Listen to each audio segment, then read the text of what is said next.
Kenapa orang takut ikut kajian salafi? Allahu a'lam. Kenapa nih takut? Siapa yang takut nih? Katanya keras ya.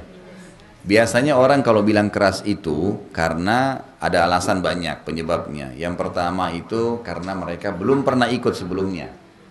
Sehingga, dan mereka cuma sampai kepadanya sepotong-sepotong fatwa.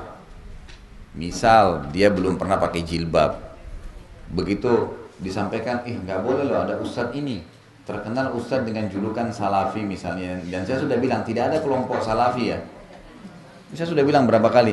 Orang-orang teman-teman kita yang berdakwah mengikuti sunnah Nabi sering mengatakan kaum salaf, ya. Kaum salaf maksudnya orang-orang terdahulu nih. Jadi sahabat, tabi'in itu maksudnya, gitu kan? Tapi divonislah ini kelompok salafi. Biasanya teman-teman yang mengikuti sunnah Nabi ini kalau haram haram, halal halal, nggak ada toleransi. Memang begitu supaya jelas. So kalau kita masih toleransi, dibungkus-bungkus, dikemas, nanti orang masih setengah-setengah. Emang haram ya haram. Ustadz hukumnya riba gimana? Haram, nggak boleh. Terus bagaimana jalan keluarnya? Ya usahakan untuk keluar. Dikasih tahu. Nggak mungkin karena saya kerja di bank Ustadz. Kira-kira saya masih bisa nggak kerja dulu beberapa waktu sampai nanti saya dapat kerjaan yang lain. Kalau dia tidak begitu sunnah Nabi, mungkin dia masih bisa mengatakan ya nggak apa-apa lah sampai kau dapat kerja. Wah ini berapa hari ditanggung sama dia tuh? Nggak boleh dong. Dia mesti haram ya haram. Allah haramkan loh. Pak nggak boleh. Ibu nggak apa-apa. Nggak boleh loh ya. Sudah tahu. Sebab kalau orang yang berbuat salah tadi bertaubat, ya gitu. Maka apa yang masalah riba misalnya, apa yang dia pernah dapatkan, Allah maafkan tuh. Dia pernah punya rumah, dia punya mobil. Kalau dia belum tahu sebelumnya, maka itu dianggap bagi dia nggak masalah. Sudah halal buat dia. Sekarang dia berusaha keluar dari masalah dia. Tapi seorang mufti, seorang alim tidak boleh mengatakan, oh boleh nggak apa-apa. Nah ini boleh nggak apa-apa nih, jadi masalah. Nah ini poin pertama, penyebab pertama. Biasanya karena mereka belum menjalankan perintah agama, kemudian sampai kepada mereka fatwa, sesuatu yang sepotong saja berhubungan dengan pelanggaran yang dia lakukan. Masalah tidak pakai jilbab, oh itu berarti berdosa, nanti begini-begini. Dia cuma tangkap itu saja, dia tidak lihat globalnya, gitu kan. Jadi ini saran saya tentunya harusnya mereka hadir, mereka dengar. Satu kali pengajian, dua kali pengajian, lihat materi yang berbeda. Maka mereka akan dapat jawabannya insya Allah. Gitu kan. Alasan yang lain, emang dasarnya ada juga orang yang maunya itu ilmu agama semua gampang-gampang saja. Gitu kan.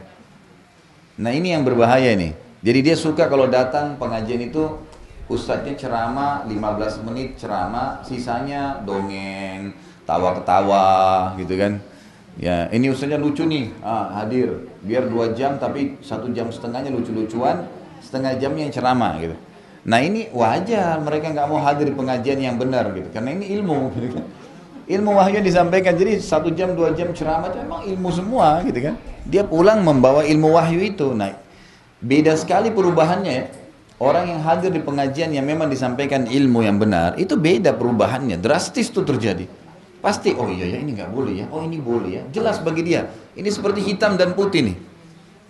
Yang mana nih, hitam salah, ini gelap, ini putih, jelas. Jadi dia berubah. Jangan heran orang ikut pengajian sunnah itu, tiba-tiba berubah drastis bawaannya, cara bicaranya, tiba-tiba dia tinggalkan semua yang salah. Karena jelas bagi dia ini nggak boleh. Tapi kalau yang seremoni seperti tadi gitu kan, maka jangan heran di 10 tahun pun pengajian tidak ada perubahan tuh wajar. Biasa saja. Karena ditoleransi, nggak apa-apa, nggak apa-apa. Nggak apa-apa ini berarti ditanggung oleh yang bilang nggak apa-apa ya. Jadi mungkin seperti itulah yang saya tangkap Allahu a'lam. Dan saya berharap Bapak Ibu sekalian jangan pernah ada orang-orang yang sering mengkotak-kotakkan Islam ini dengan cara oh ini kamu organisasi ini, oh kamu orang organisasi ini, oh kamu kelompok ini. Itu jangan divonis begitu. Saya sarankan begitu ya. Jadi siapapun yang sedang berbicara depan kita, kalau mereka punya dalil yang jelas, Allah berfirman, Rasulullah SAW bersabda, jelas dalilnya, gitu kan? Maka kita bisa terima dari dia. Kita bisa terima dari dia. Ini kalau bukan kelompok saya nggak mau terima. Bisa. Gimana cara? Saya pun punya banyak salah. Teman-teman saya yang lain dai juga punya salah, manusia biasa.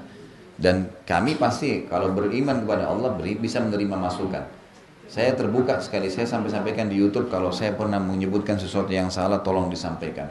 Umar bin Khattab berkata, saya akan saya akan terus berterima kasih pada seseorang yang mengingatkan satu kesalahan saya. Ali bin Abi Thalib mengatakan, saya akan terus berkhidmah, membantu seseorang ya yang mengingatkan saya satu kesalahan saya. Kita wajar salah, jadi jangan sampai juga Bapak Ibu memvonis misalnya kalau Ustadz itu tidak mungkin salah. Bisa salah, bisa salah, bisa dari riwayat yang salah disampaikan gitu kan, itu bisa terjadi. Kenapa sekarang Syekh Albani rahimahullah datang membuat buku silsilah hadis sahih, silsilah hadis lemah, dan ada banyak hadis di buku beliau yang sudah disahihkan oleh perawi-perawi hadis yang terdulu seperti Imam Tirmidzi, Abu Daud, Imam Nasai yang lebih dulu, yang jelas-jelas paham agama. Kok bisa beliau datang kemudian beliau mengambil, oh ini hadis ini lemah sebenarnya karena ditemukan jalurnya seperti ini. Oh hadis ini dilemahkan, oh ini hadis sahih karena ini dijalurkan begini. Karena memang setiap orang bisa saja berbuat salah. Bisa saja memang penulis buku itu awalnya memang salah atau malah penyusun yang sekarang salah.